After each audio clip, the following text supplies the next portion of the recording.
Hello friends, I am Dr. Harbans Lal, Director Delhi Eye Center and Co-Chairman Department of Ophthalmology, Sir Ganga Ram Hospital, New Delhi. Dear friends, today I am going to talk about toric IOL refractive surprise after a cataract surgery. What next? What is toric IOL surprise? Presence of cylindrical refractive error of more than 0.5 diopter post toric IOL implantation can be called as a toric IOL surprise. There are two types of toric IOL surprise. One, non-correctable by toric IOL realignment. Second, we can call correctable by toric IOL realignment. Non-correctable by toric IOL realignment are when there is a wrong IOL on the first place, high spherical equivalent error which cannot be corrected by realignment, and irregular astigmatism. Option for these are laser correction, piggyback IOL, or IOL exchange. Now I come to the main topic of today, toric IOL surprise correctable by toric IOL realignment. For this, we need only three post-operative parameters. One is the total refractive error, which we can call A, keratometric astigmatism, which we can call B, correctable corneal astigmatism by IOL at a corneal plane can be called C. So when we reduce B from C, this is the type of astigmatism which cannot be corrected because there is a difference between the corneal astigmatism and the IOL which can correct. This will be the residual astigmatism even in case of the best aligned IOL. Now if this is reduced from the total refractive surprise or error which is there in post-operative, that means A minus D, we will get a correctable refractive error. That means the error which can be corrected by the realignment of the IOL.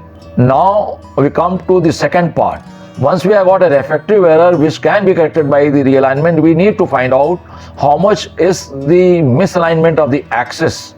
So this we can find out by the correctable refractive error divided by the total correctable astigmatism by the IOL multiplied by 30. This gives us misalignment in degrees. Now we need to calculate how much is the misalignment, and this will give us the idea whether to go for the realignment or not. Now let's see the residual correctable astigmatism. If it is 1 diopter and the total correctable astigmatism by the IOL was 3 diopter, then misalignment is degree is 1 divided by 3 multiplied by 30 is 10 degree. While on the other hand, if there is a residual correctable astigmatism was 1 diopter, the same as in the previous case, but the total correctable astigmatism by IOL was 6 diopter, then misalignment in degree is 1 by 6 multiplied by 30 is 5 degree. And in third case, there is a residual correctable astigmatism of 1 diopter, but total correctable astigmatism by IOL was also 1 diopter, then misalignment in degree is actually 1 by 1 into 30 is 30 degree. So we correct the misalignment. In the first case, the realignment can be attempted. In second case, probably it will be not a good idea to go for a realignment. And the third case, not only you can try to correct the 1 diopter, even if error is half diopter, you can still attempt a realignment. So realignment is done when there is a significant misalignment, and it can correct significant residual astigmatism. Now I'll give you example of one of my patient. This is 67 years old male, presented to us on 21st of January 2021. Lens star keratometric error was 1.39 diopter at 92 degree. Pentacam at 3 mm zone, total refractive corneal astigmatism was 1.5 at 93.1 degree. Multifocal toric IOL was planned on 28th of January. Multifocal toric IOL of 16 diopter and 1.5 diopter cylindrical at the IOL plane was implanted. Post-operatively, we had a toric IOL surprise. Patient's uncorrected visual acuity was 618. Best corrected distance visual acuity was 6.6, but he needed +1 diopter of spherical power with -1.5 diopter of cylindrical power at 30 degree. Now the lens star reading was 1.56 astigmatism at 94 degree. Pentacam at 3 mm zone was 1.6 at 95 degree, while at a 4 mm it was 1.1 at 81.4 degree. So taking the reading in between the 3 mm and 4 mm zone, we plan to realign the lens at 90 degree. Now watch the video. When we made a reference mark, and this reference mark we formed was onto the temporal side instead of exactly at 6 o'clock position. So now we are marking the 90-degree or 6 o'clock position slightly onto the nasal side. I make 3 indentation by the sharp chopper. The advantage of this is that these marks remain for a very long time, and then they can be painted with the marking pen, which gives a very clear-cut idea where these marks are. Secondly, you can analyze which of these marks are more correct. Usually the peripheral marks which are closer to the rings are more accurate than the central marks. Now the marking has been done. We will open the side port incision which was made earlier and create another side port incision. We don't have to open the main port incision for this.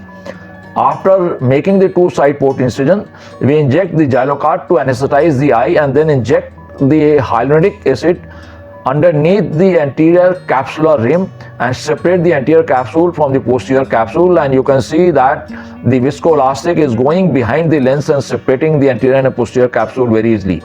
Now we'll go from the other side and inject some more viscoelastic and push the air onto the one side. Once this has been achieved, the chamber is well formed. We take a dumbbell dialer, go from a side port, go at optic haptic junction and try to dial it. You can see that this gets dialed very easily because this is not even 2 weeks old IOL implantation.